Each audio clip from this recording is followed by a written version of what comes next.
I took some time away from the idea of making videos about running Night Below in 5e because I just wasn't sure how this OGL mess was going to play out. But now that we know that 5e is going to survive, now that it's in Creative Commons and some companies are going to move forward supporting 5e, then this video series just regained its relevancy. Previously in the series, we've covered a brief overview of Night Below as a whole. We've looked at some things that you'll need to consider if you're thinking about running an older module in 5e, and we did an unboxing of the original contents of the box itself. Unboxing of the box sounds so redundant. This video and the next will cover this book, The Evils of Haranshire, which is where the campaign begins. First, we'll go over what's in here and what you'd be running if you ran it straight from the box with no modifications. And then I'll go over the changes that I made the last time I ran it and what I would do differently next time if I were to run it again. So let's jump into the play-by-play of how the module would go down if you ran it as is. Okay, so this is Haranshire.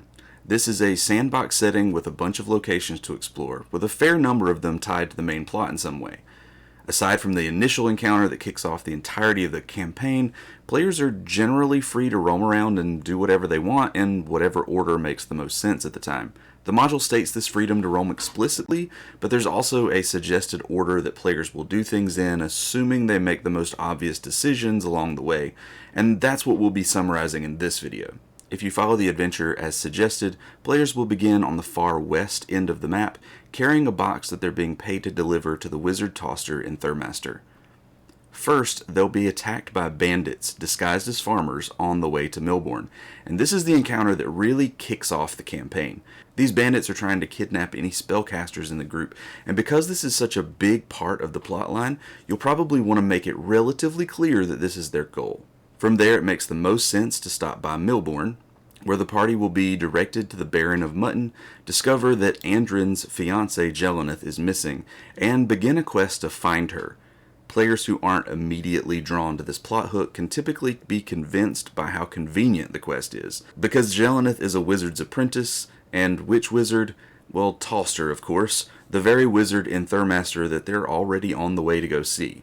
The party will then travel to Thurmaster, where they'll deliver the box, get paid, and find out that Tauster doesn't know where Jelenneth is either. He'll suggest that they visit the ranger Kuiper to see if he knows anything.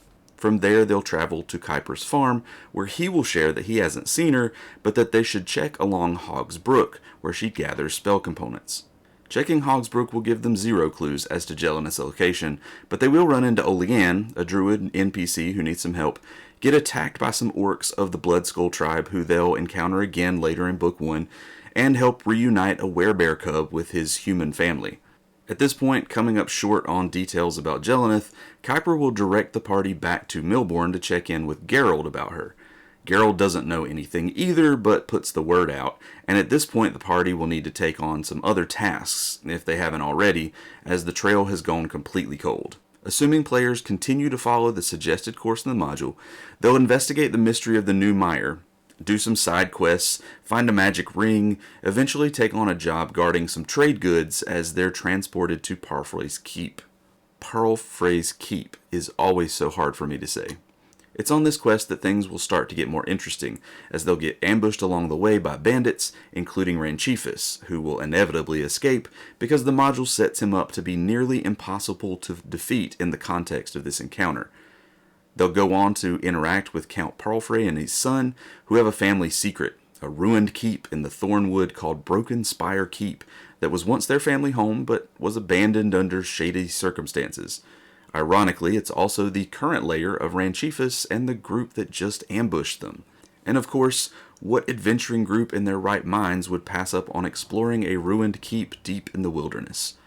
So obviously from here they'll go on to explore Broken Spire Keep. There they'll encounter Ranchefus again, finally defeat him for real this time, and find one of the keys they'll need to later enter the caverns of the Bloodskull Orcs. The other key they'll need is actually in the Garlstone Mine, which is where another band of kidnappers is camped out and snatching spellcasters. They'll have to do some investigating to find out where that is, but once they've defeated those bandits, they'll have both keys and then be able to go on and assault the Bloodskull Orcs deep in the Underdark. Well, not deep in the Underdark, sort of in some shallow parts of the Underdark. In any case, Book 1 culminates with their assault on the Bloodskull Orcs, which the module describes as a short hack-and-slash bit. As they deal with the orcs, they'll discover 3 important things to move them on to the adventures in Book 2. 1. Passages that lead them deeper into the Underdark. 2. A prisoner of the orcs who can tell them that Jelenneth was there and was taken deeper into the Underdark. And 3. More than likely some hints that the orcs weren't really the source of the problem, just pawns in a larger scheme. With this revelation, the players might head back to the surface to resupply, or just plunge headfirst into the Underdark, but further adventures will carry them into Book 2. And before we get to Book 2, I want to take some time to look at some changes I made while running this in 5e. Based on what you've seen so far, what are changes that you'd make?